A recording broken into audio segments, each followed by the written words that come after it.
આજે તમને જાણીને નવાઈ લાગશે કે ગુજરાતની અંદર ભારતીય જનતા પાર્ટીના 10,000 ઉમેદવારો આ કમળનું પ્રતીક લઈ અને નીચે પ્રજાની સેવા કરવા માટે ઉતર્યા છે.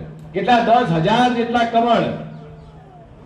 અને ત્યારે અર્જુનસિંહ સંજયસિંહ કીધું, મંગે સાહેબ આટલી બધી આ સીટો બિનહરીફ કેમ થાય છે? આખા ગુજરાતની અંદર જેમ ખેડા જિલ્લામાં સીટો બિનહરીફ થઈ છે, એવી જ રીતે આખા ગુજરાતમાં સીટો બિનહરીફ થઈ છે. એનું એકમાત્ર કારણ છે કે કિસાન સન્માન નિધિ એટલે વર્ષે 6,000 રૂપિયા આ ખેડૂતોના ખાતામાં સીધી સહાય. કોઈ વચેટીઓ નહીં, કોઈ લાઈનમાં ઊભું રહેવાનું નહીં, સીધા યુપીઆઈ ના માધ્યમથી ખેડૂતોના ખાતામાં સીધી સહાય 6,000 રૂપિયા. કિસાન સૂર્યોદય યોજના રાજ્યના 16,000 કરતા વધારે ગામડાની અંદર એ દિવસે 24 કલાક વીજળી ખેડૂતોના ખેતરની અંદર આ દિવસે વીજળીનો કોન્સેપ્ટ આપણા તત્કાલીન મુખ્યમંત્રી અને આજના પ્રધાનમંત્રી માનનીય મોદી સાહેબ લઈ આવ્યા.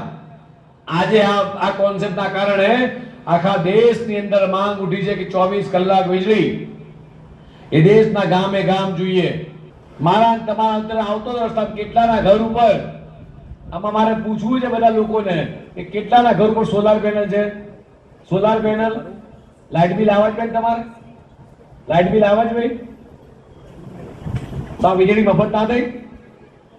સોલાર પેનલ માટે તમને સબસિડી મળી કે ના મળી?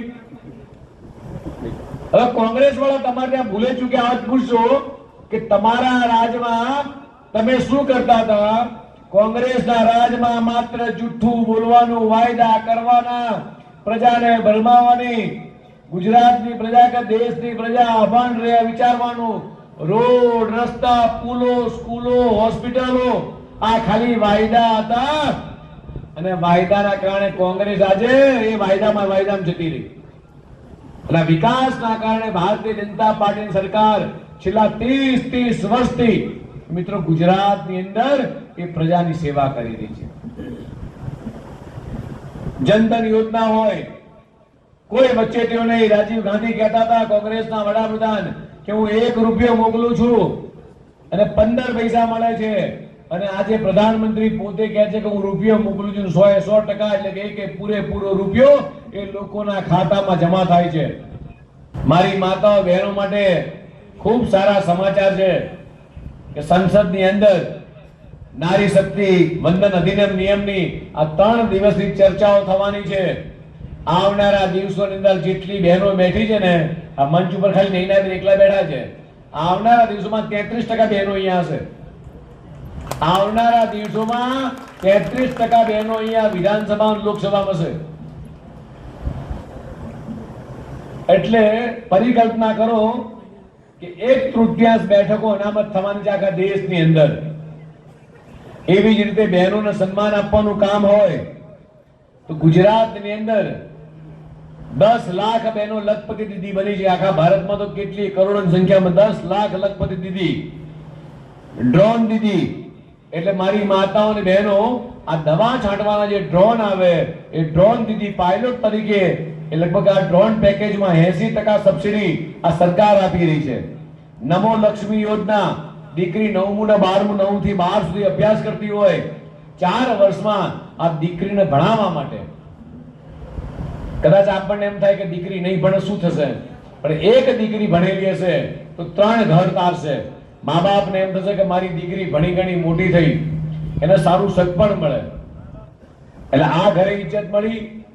પહેરીને બી સાસરે જાય તો સાસરે એમ થાય કે મારી દીકરી મારી બહુ ભણેલી છે, ત્યાં ઇજ્જત મળે. ત્યાં દીકરી એના દીકરાને થાય તો એના દીકરાને ભણાવે. એ દીકરીને જો દીકરી થાય તો ભણેલી ગણેલી દીકરી એની પોતાની દીકરીને ભણાવે.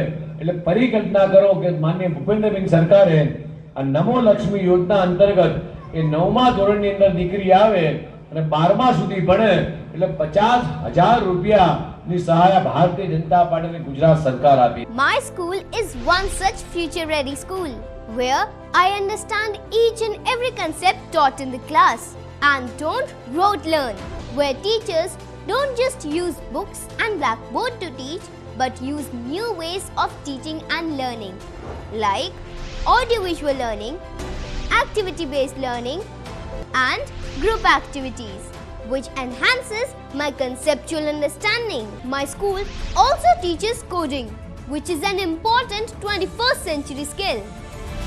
Not just that, I get an opportunity to showcase my skill on a national platform.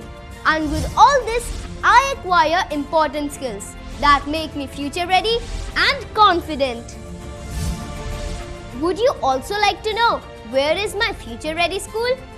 Visit now and see for yourself.